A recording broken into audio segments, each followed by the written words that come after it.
You're listening to Female Founders with Claire Bartlett, the podcast that tells you what it is really like to be a female founder in today's world.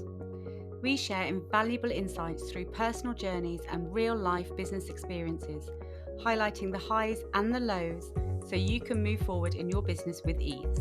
I am passionate to share with you the realities of business and give you the strategies and simple steps you need to truly succeed with your business. Today's episode is brought to you by Xero accounting software, a champion of female entrepreneurs and a proud sponsor of the Female Founders podcast. Managing your business finances can feel overwhelming, but Xero simplifies it all and gives you the power to keep your books in order and your mind on growth. Xero have offered an amazing 50% discount on your first 3 months with them. So if you'd like to take advantage of this amazing deal, just search refer.xero.com/female founders or follow the link in the show notes. Don't forget to give this show a follow to make sure you never miss an episode and share it with any incredible female founders you know. But for now, let's jump into this week's episode. Hello, my lovelies. Welcome back to the Female Founders podcast. I am so happy you're here today because we are diving into a topic that I know is going to be super valuable for you. Digital marketing on a budget. Today is all about how to grow your business with limited resources. Because let's face it, when we're starting out, or even when we're a few years in, we don't often have those huge marketing budgets. But here's the good news. You don't need loads of money to make a big impact online. You just need to be smart about it. Whether you're a one-woman show or you've got a small team behind you, there are so many things you can do with little to no cost to market your business and get noticed. And guess what? You can start today. I'll be sharing some super practical tips, free tools that you can use, and even how to dabble in paid ads without burning through your budget. So grab a cup of tea, get comfy, and let's jump right in. Okay, first things first, let's talk about the free tools and platforms that are at your fingertips. You don't need fancy equipment or expensive software to make an impact. We're going to start with what I call your digital marketing basics. Number 1, social media. Social media is hands down one of the best ways to market your business for free. It's all about showing up where your audience is already hanging out. So whether that's Instagram, Facebook, or LinkedIn, pick the platforms that make the most sense for your business. If you're more product-based, Instagram might be your best place because you can, bring beautiful images of your products to the market. But if you're business to business, LinkedIn might be better. You need to sit down and really analyze who your ideal client is and then where they will be hanging out. Then that is where you need to focus your efforts. There's no point trying to be on every single platform and then not doing any of them particularly well. Choose 1 to 2 main platforms that you're going to focus on that you know your ideal clients will be sitting at. And the key here is consistency. You don't need to post every day, but showing up regularly is important. And you need to not overthink it. You need to just share simple behind the scenes of your business, customer testimonials, educational content, whatever feels authentic to you. When I say don't post every day, you need to post on a regular basis. So if you want to do 3 times a week, because that is what's realistic for you, then do it at the same time on the same 3 days every week. This can really help the algorithms understand your process, understand when to expect content from you, and then show that to the community on that platform. Another massive tip here is to show authentic, original content because that's what they love. They love original content that is going to encapsulate the imagination of the audience and keep them on that platform. That's where videos and reels are really, really important. But yeah, choose the platform that is specifically going to attract your ideal audience, share consistently, and share authentic, genuine, and original content. Number 2, Google My Business. Now, if you've got a physical business or even if you're an online service provider, make sure that you've claimed your Google My Business listing. It's such an easy way to show up in local search results and it's free. If you haven't done this yet, honestly, hit pause on this episode and go and do it right now. It takes you less than 10 minutes and it can drive real traffic to your website or to your store. I have a physical business that had an office and it really helped raise awareness of that business in the local community. But even now, when I am an online business, it's still important to have the Google My Business because some of your most ideal clients will be right on your doorstep and they will want to know that you exist. It really helps to draw people to your website. So when you go to Google and you are searching for a nail salon or a hairdresser or a accountant, whatever it is that you search for in Google, at the top where it has the map and some images and some websites, that's Google My Business. You will show up right at the top of a Google search if you are in the local vicinity. So it's so important to do. And number 3 is free analytics tools. Now, when it comes to free tools, you need to be tracking what's working. And this is where Google Analytics comes in. It's free and it can really help you understand where the traffic is coming from. So help you analyze what is working and what isn't. So if you're putting all of your effort into social media or blogging, don't you want to know if it's actually working and actually driving traffic or conversions? Well, Google Analytics gives you that insight. So if you have chosen those 2 platforms we spoke about earlier and say you chose Instagram and Facebook, Google Analytics will help you understand if both of them are actually working and reaching your ideal client, or you might get all of your traffic coming from Instagram and barely any from Facebook, which will help you know to turn all of your attention away from Facebook. It's not serving you or your business. It's not a good use of your time, and put all of that energy into Instagram because that's where your leads are coming from. So Google Analytics, again, is an absolute essential and can really help you understand your business, understand your audience, and then focus all of your attention in that area. All right, next up, content marketing.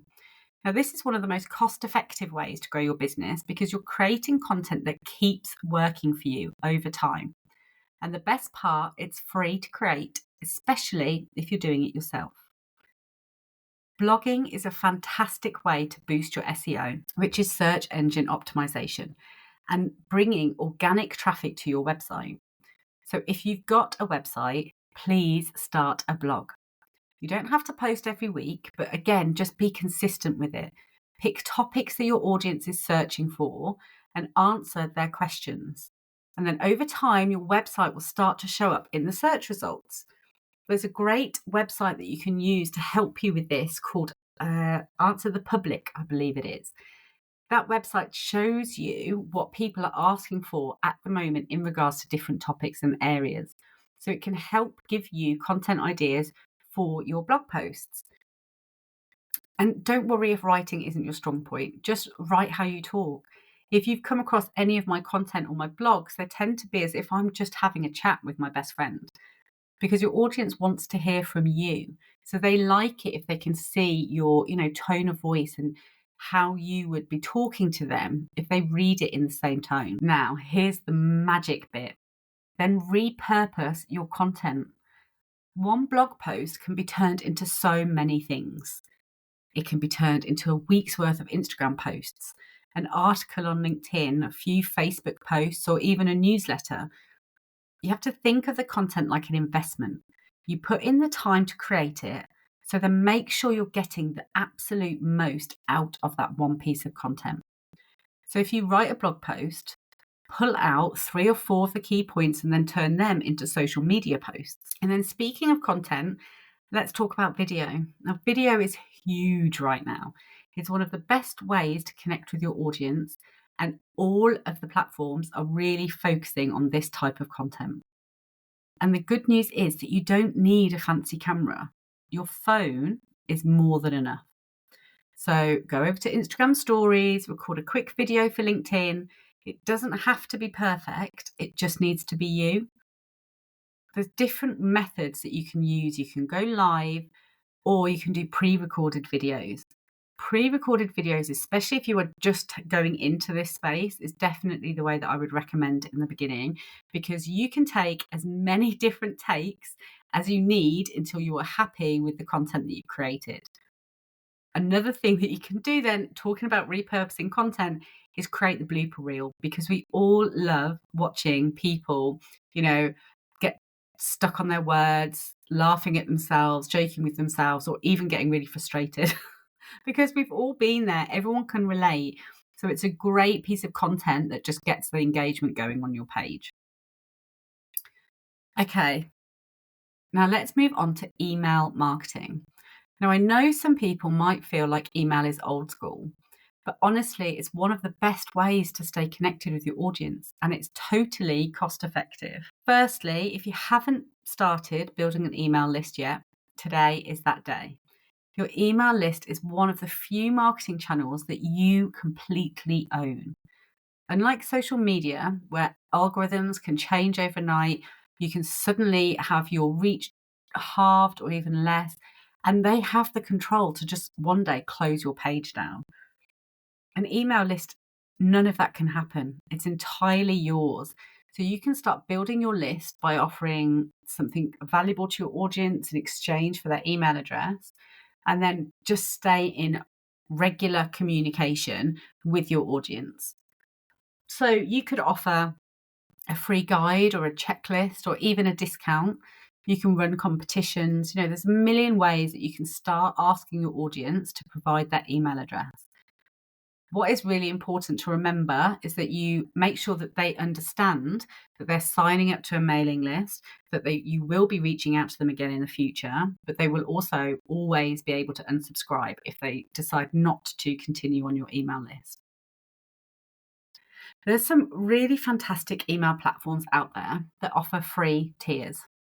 MailChimp and ConvertKit are two of my favorites that allow you to start building and sending emails without paying a penny. As long as your list is small, which if you're just starting out, it will be. As you grow, then you can start looking at investing in paid plans. But for now, again, just don't overthink it. Keep it simple, keep it small.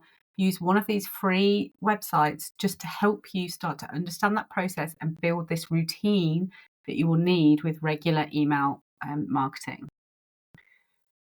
And when it comes to email marketing, it's all about engagement. You don't want to bombard your list with loads of sale pictures. You need to nurture your audience with valuable content. So think of your emails as like mini conversations. What can you share that will genuinely help them? And then when it is time to sell, they will already trust you and they will be opening your emails and already engaging with you. If you try and drop into my inbox 3 times a week with just a direct sale, I cannot tell you how quickly I will be unsubscribing from your email list. I want to get to know you. If you are going to be in my personal, my personal space, my email inbox, I want to be finding out more about you, learning who you are and what you do and why you do it, but also gaining value. I want free tips and guides and advice.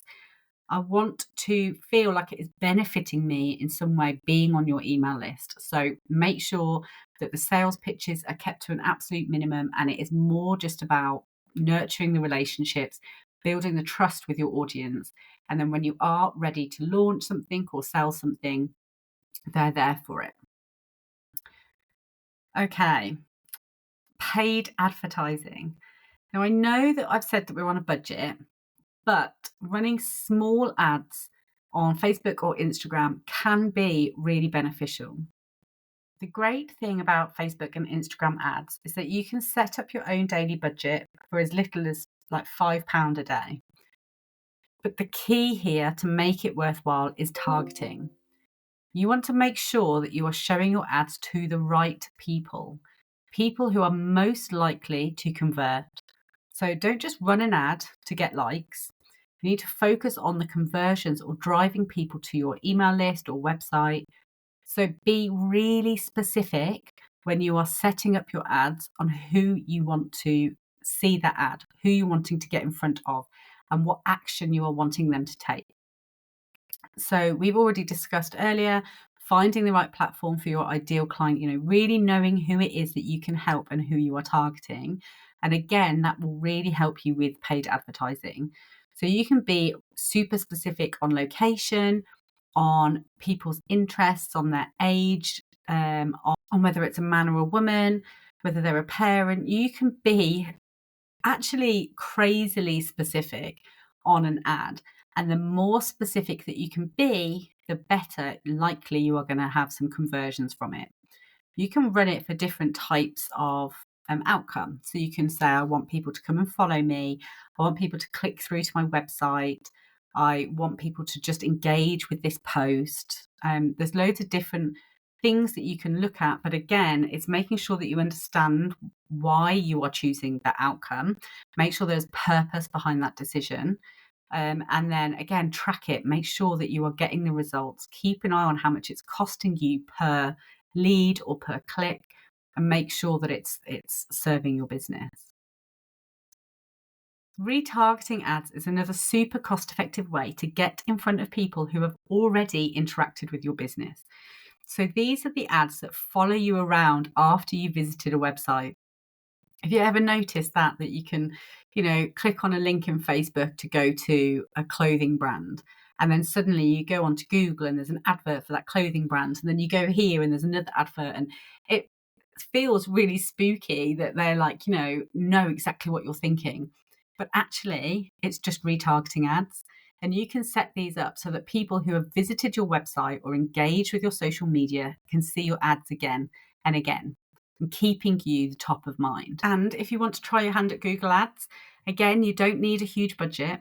You can start with a really small, highly targeted campaign, maybe a couple of really key search terms that are specific to your business, and then test it out with a small budget and see how it performs. And finally, if you've been following me for any length of time, you will know this is my absolute favorite. But guest experting is such a huge way to gain that visibility and it really can be part of your marketing strategy. So this is where you find existing audiences that are other people's audiences for their businesses, but they're full of your ideal client. Then you go and approach that community owner and say, hey, I think I can really add value to your audience. I would love to come in and do a guest expert slot and talk about X, Y, and Z. I will do it completely free for you. In exchange, I would love to put a freebie offer out. Hello, the freebie offer is then connected to your email marketing. So it's bringing people into your email list. But it takes up, half an hour of your time, but it's opening you up to potentially thousands of new people. The hope with these, one, that they will download that freebie and come into your email marketing, but then two, they will move over from that audience and come and start following you on the same platform, coming into your space there where you can then nurture them, build that relationship, and then eventually convert them into a sale. There's loads of different ways that this can be done. You can have takeover days. Some communities allow takeovers that you post as much as you want within a day and you try and add as much value to the audience. There's the guest expert slots, like I've said, where you just go and do a live in somebody's Facebook group or community and share your wisdom with them that way. Other times people have paid memberships or trainings that they want something that's pre-recorded that people can watch again and again. And this is a great way because it's going to keep on giving. So you've given that half an hour initially, but that training is going to be seen by all of the members from now and in the future in those communities who will continue to download that freebie and come into your space. So that's a really powerful one. And then also, networking is a huge one and can often be free. At Female Founders, we have a free monthly virtual networking where you can come along and just network with the other people in the virtual room. It's an easy way to start marketing your brand and getting that brand awareness and bringing other people into your space. You can drop your links, connect with people on all the different platforms. But yeah, it's just a great brand awareness. So make sure that that is also in your marketing. So to quickly recap, use the free tools like social media and Google My Business to really boost your online presence. Start blogging and then repurposing that content to get the most out of what you create. Building your email list and nurturing it with really value-packed content. You can dip your toes into paid advertising with small targeted budgets, and you can utilize other people's communities by doing free guest lives and offering your experience and your knowledge and your wisdom for free to their audiences in return for being able to add them to your email list or just following you on your social medias. So your challenge for this week is to pick one of these strategies and then start using it. Whether it's setting up your Google My Business, planning some repurposed content, or even just starting that email list, it's time to take action. Remember, you don't need a huge marketing budget to make a big impact. With the right strategies and consistency, you can absolutely grow your business with limited resources. Have a great week, you guys, and I will speak to you all next week. Take care. I hope you've enjoyed today's episode, which was brought to you by Xero Accounting Software, a champion of female entrepreneurs and a proud sponsor of the Female Founders podcast.